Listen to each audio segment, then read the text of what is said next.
hundreds of residents in the Mamprugu Moaduri districts in the northeast region are still trapped and cut off from other communities days after torrential rains there. The residents are unable to travel out of the communities to market centers or seek healthcare service. They are now relying on canoes as the only means of transportation to visit their farms and to seek emergency services. Here's Eliasu Tanko's report. The Mamprugu Moaduri district has earned the nickname overseas, not because life is better there as the term usually implies, but ironically because in many ways it is worse. The district once again has been cut off entirely following torrential rains that have flooded roads, destroyed farmlands and prevented residents from carrying out their daily activities. 16 communities are officially reported to have been cut off. However, Joy News visit found more than half of the district is currently inaccessible. Bridges and roads from the West Mamprugu municipality to the area are submerged in floods, and the only way now to reach the district is by long stretch from Bolga through Sandema and Fumbisi. Near the district capital, Yagaba, farmlands are submerged, water levels are rising. Some of the residents speak about the distractions caused by the floods. As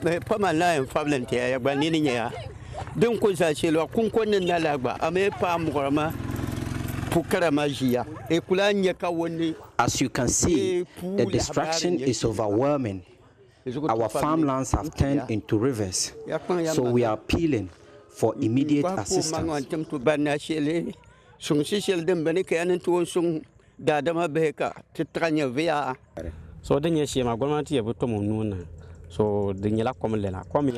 is going to be anger if the government does not intervene.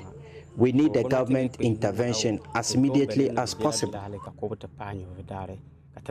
This is the second route connecting the district to the West Mamprugu municipality at Logore. Majority of the cut-off communities are found on this stretch. However, the road for weeks have submerged by floods, cutting off movement from one community to another and leaving residents stranded and desperate. These teenagers are natives of Sakpaba and they are waiting to be ferried across by canoe, which is now the only means of transportation. Malapur Kamaro in Cheng, Cheko. The 5 hours, can have been young 10 and Durma.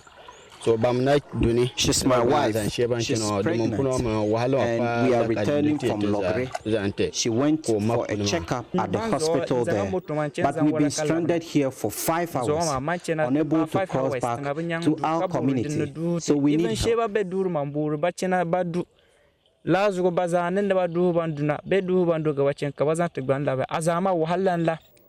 Finally, the canoe showed up carrying these 3 elderly women. We sat in the house for 1 month and we became fed up, so we decided to visit the farm and see what is happening. And when we got there, the whole farm was flooded. Shortly after, another canoe arrived. You cross the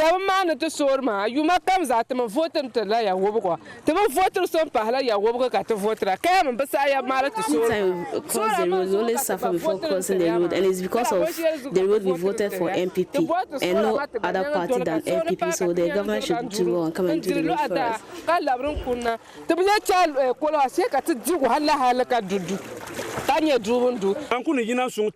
Now we don't belong to any other party because we always vote because of help, and now when we vote they don't even think of us anymore, so we don't belong to any party again. The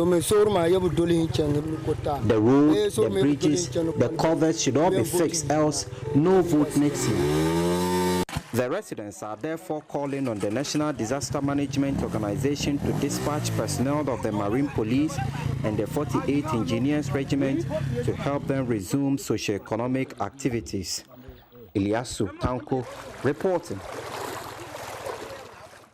And we continue to stay with the story because the Northeast Regional NADMO Director John Kweku Al-Hassan tells Joy News 16 communities have been cut off. His team, including the army, are waiting for the flood waters to recede to be able to assess the situation and help required for the necessary support and rescue. He spoke to my colleague Benjamin Akakpo earlier on News Desk.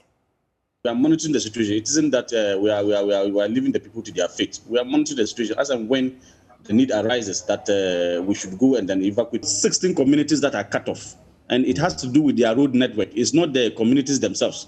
The communities are sited on higher grounds. So the people are not affected much. And then also it's about their farms. The whole place is inundated with water, and it's difficult for NADMO and then MOFA officials to even get into these farms to do proper assessment. So we are waiting for the water to recede for us to be able to get access to these areas to do a proper assessment, to be able to determine the number of farmlands that are affected in terms of acreage. And then also, with regards to essential services like health supplies and what have you, the zip line in Walawale is doing their best. They are able to provide them with essential services. So there's no cause of alarm. We are on the ground and we are monitoring the situation. That water is not all that deep. I personally went there, it's at the knee level. And we have been asking them to stay away from those waters because they try to even go as far as their farms to do harvesting, which is very dangerous. So we are even calling on them to stay away from the farms because it's dangerous for their lives.